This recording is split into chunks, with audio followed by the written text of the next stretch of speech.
Welcome back to the Gardening with Joy and Holly radio show. Thank you for being part of the program today. Lisa Eldred Steinkopf will be with us moments away, but first, Rise Garden with the technology to help you grow indoors all year long. Rise Gardens is a revolutionary hydroponic gardening system for your home.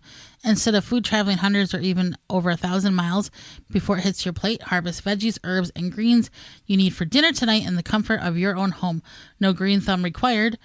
Gardening made easy with Rise Gardens app, step-by-step guidance from seed to harvest, a complete garden on a shelf. It comes with everything you need to grow healthy with the freshest food for you and your loved ones. Fully customize your garden to your needs and preferences. Find out more information to get your Rise Garden. Visit risegardens.com. Well, Holly, let's go to the hotline and bring in our guest for this week.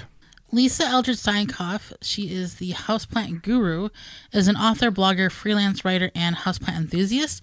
She loves taking care of her own plants and teaching others to take care of theirs. Welcome to the program, Lisa.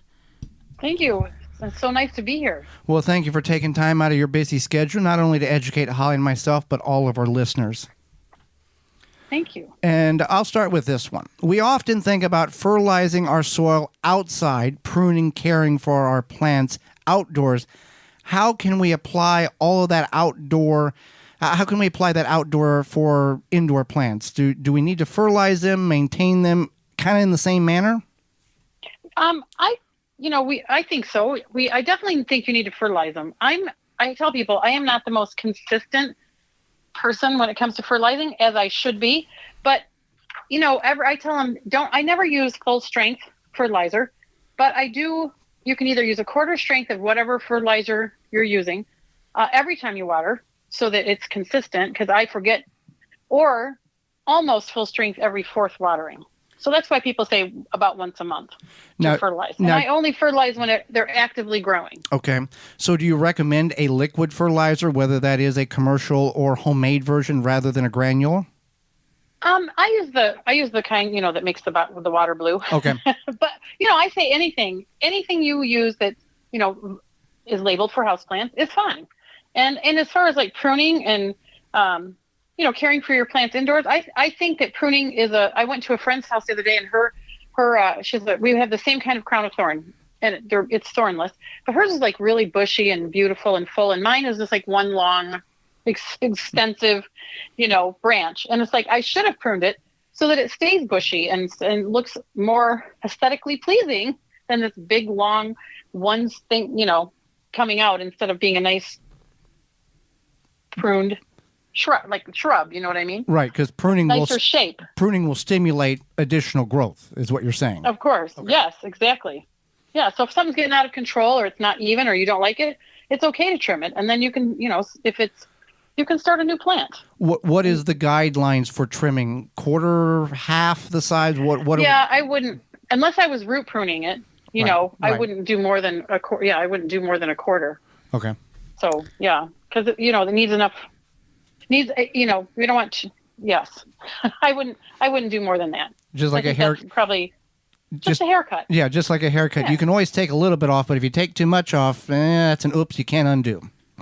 Right, and it's really better to keep. It's better to trim it a little. From the beginning, to try to keep that shape instead of getting it completely out of shape and then trying to cut the heck out of it and then, try to get it back into shape, and then it just looks like you've butchered your plant. Right. Yeah, it takes a little longer to recover. Fantastic. So your most recent book, Bloom: The Secrets of Growing Flowering Houseplants Year-Round. Tell us a tip or something unique that will encourage our listeners to pick up a copy. Well, I think that this book, I love it because there really wasn't anything out there about flowering houseplants, and I think they're often overlooked because people think they're hard to grow, and they're really not. It's just a lot of times they need maybe a little more light than a foliage houseplant, and not always. It just depends on the plant. But I tell people when I do my talk that goes along with the book, I think that you can have a houseplant in bloom every day of the year in your home. And I talk to them about, and not in the book, but there's 4 houseplants I think that if you have in your house, you will then have something in bloom every day of the year, just with those 4 houseplants. But when you look through the book, you're going to find out that some of them bloom, like a Phalaenopsis orchid can bloom for a year anyway, at least many months if you take good care of it. And then whenever you say blooming houseplant, I think of orchids. Is that in the same realm? Well, yeah, like the Phalaenopsis orchid is that moth orchid. Yeah, right. But I talk about other orchids in there. There's other orchids that are easy to grow. Jewel orchids are really easy, and they're terrestrial compared to epiphytic orchids. You grow them in a soil, kind of like a normal. When I say normal houseplant, I don't know if that's probably not the best word, but like a regular houseplant, instead of growing it in bark or on a piece of like on a piece of cork or something mounted. You just grow them in potting mix. Because orchids, African violets, I think are having a big comeback, which I'm so happy about. Because people may not be aware that there's multiple orchids. One orchid is not just the fix of all orchids. You just don't buy an orchid. This is it. No. Oh my gosh. If you just right now at this time of year, and I'm sure in every state, whatever state or wherever you live, this is the time of year that when all the orchid shows are going on, because this is kind of when a lot of them are blooming, this is kind of early spring, late winter. Right. And you can go to those orchid shows and see, there's dendrobiums and cattleyas and Phalaenopsis and there's so many, Paphiopedilum. So there's so many to choose from. And some of them are a little more specialized. I think people are afraid of orchids because a lot of them do need some kind of more specialized care. And, but there's lots of them that don't. So, right. I think everybody should have a couple orchids in their house. Well, let's transition over to succulents. It's a very popular plant, and I'm sure you get this question for new growers. For these fun little plants, what are some tips to help maintain the plants to get the best life out of them? Succulents and cacti too, especially I live in Michigan. So in that, this Midwestern, northern area, it's really hard to keep them looking the shape that they should be in the winter. They get really etiolated. They lean for the light. They grow, crazy long and reach for the light. So you really have to. I'm in the Cactus and Succulent Society, and a lot of them, they put them outside in the summer, first of all.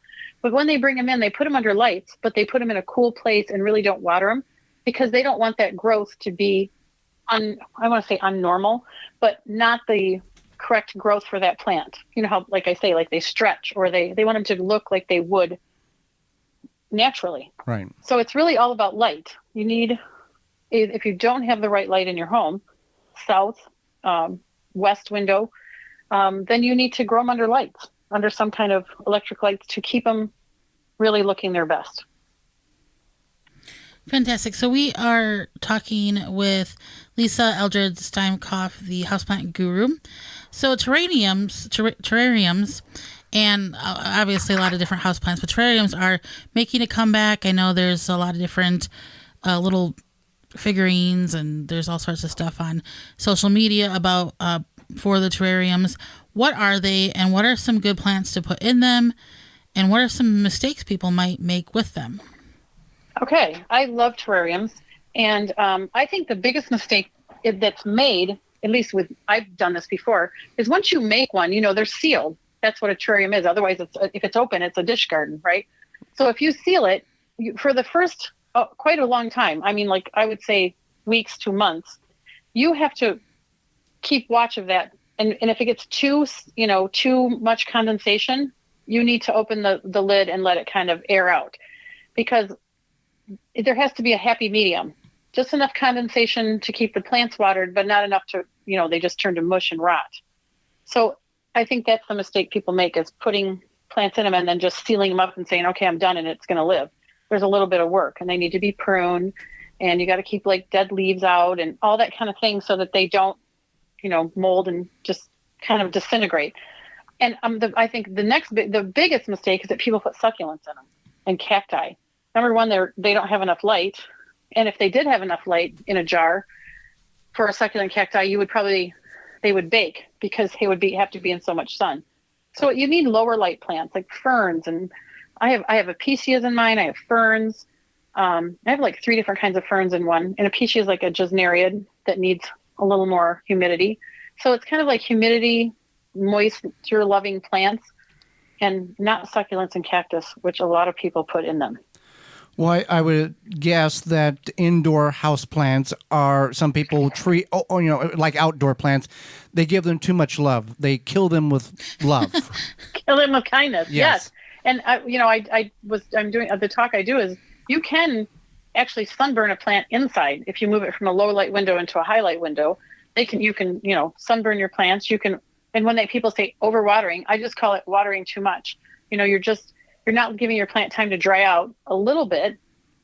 Most plants don't want to sit in water at all. And then you keep watering them. You got to quit loving them so much. Let nature do its thing. Yes. Just let them grow, watch them, check them. And, a lot of people, I water them on a schedule.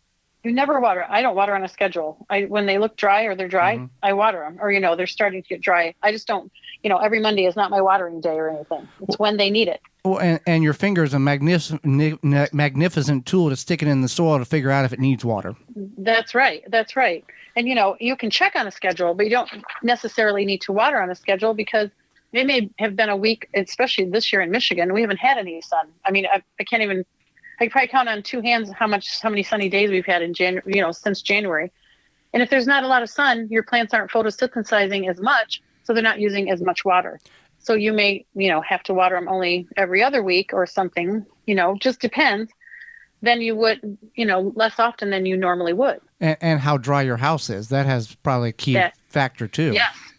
Right. The heater is not, it's not helpful either. I mean, it can dry them out pretty fast, and the less humid it is, the more moisture is getting drawn out of your plant. So it's in the wintertime, it's just you kind of have to really watch them. Well, do they need more water? Do they need less?